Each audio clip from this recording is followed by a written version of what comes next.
The streets are very quiet. It's actually the first day just after the Chinese New Year holiday. And even today, the roads are quiet. There's barely any people on them, not many people driving cars. For me personally, when I want to go outside, which is very rarely, yeah, I have to wear a mask. I have to take hand sanitizer with me. I also wear gloves. And wherever I go in the city, be it a mall or a housing community, I have to have my temperature checked to make sure that I'm not currently having a fever. And what sort of precautions more broadly are authorities taking? So public transport has been limited. It used to be for metro, it used to be once every 5 minutes or so. It's now been moved to about once every 15 to 20 minutes. And if you want to go on a metro, if you want to go on a bus, you need to wear a mask. Otherwise, they will not allow you to go in. How easy is it to buy masks? Actually very difficult. They are in very short supply in the city at the moment. I've walked around. I asked quite a lot of pharmacists. They all say they don't have stock.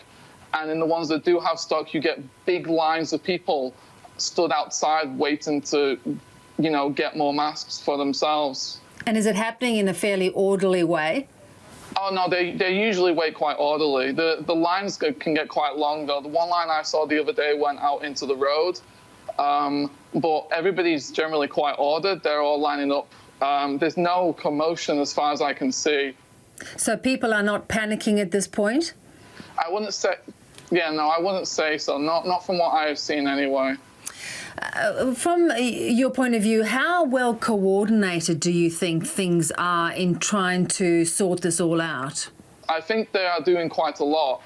I think some people feel that some of the measures aren't really helping. So, for example, with the checking of the temperatures, the virus can stay dormant for up to 2 weeks. So you could have the virus and not know it. And so if you check the temperature, you don't have a fever, it still doesn't mean you don't have the virus. So in terms of being able to check whether people have the virus, I think there's obviously a little bit of a problem. And Connor, have you not considered perhaps leaving at this point? I considered it a few times, but at the moment I feel I'm quite well put where I am. I think it'd probably be more dangerous to travel than it is to just stay safe here. And have you been contacted by the British Embassy to see if you're okay, whether, what arrangements there would be should you need to be evacuated? I haven't been contacted, but there is one of the members, one of the expats in Changsha he's a warden to the British consulate in Guangzhou, and he's in regular contact with most of the expats in the city, especially the British expats, and he sends information about what the consulate tells him. So I have him in case I need to leave. What are people feeling about what's been happening, the actual, outbreak and the spread of this virus and how it's been handled? I would say it's mostly 50-50. I'd say 50% are obviously worried, and 50% I would say they aren't so scared of it. Most of the people that I know in my work, for example, the expats, they feel like it's a bit of an inconvenience, but they don't feel that they're not safe. They just think they have to take precautions, be clean, be hygienic, don't go outside, and they will be fine. And when you talk about it, being difficult to get a face mask, what's going to happen when the face masks run out? I haven't thought that far yet. I'm hoping it doesn't get to that point. I currently have enough to last me about 20 days or so. So I'm hoping by the end of that, then they will have more supplies in the city. Because if not, then it may be a bit of a problem. Yeah.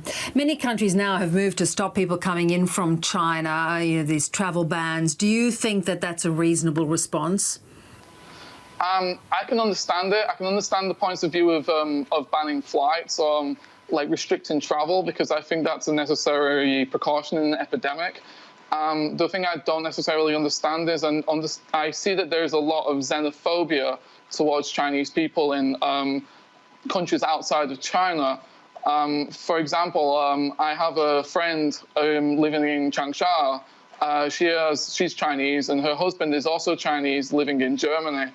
And it has gotten to the point because she hears lots of stories about what's going on with Chinese people in Germany, from them being harassed in McDonald's to one story I heard of a woman having her nose broken. So she's hearing these stories and she's worried about her husband's safety, and she wants her husband to come back to China because she feels he would be more safe here than in Germany. Yeah, it could be a lot of misinformation being spread as well. It's possible, yeah. Well, Connor, stay safe. We wish you well, and thank you so much for talking to us. Sure, thank you very much.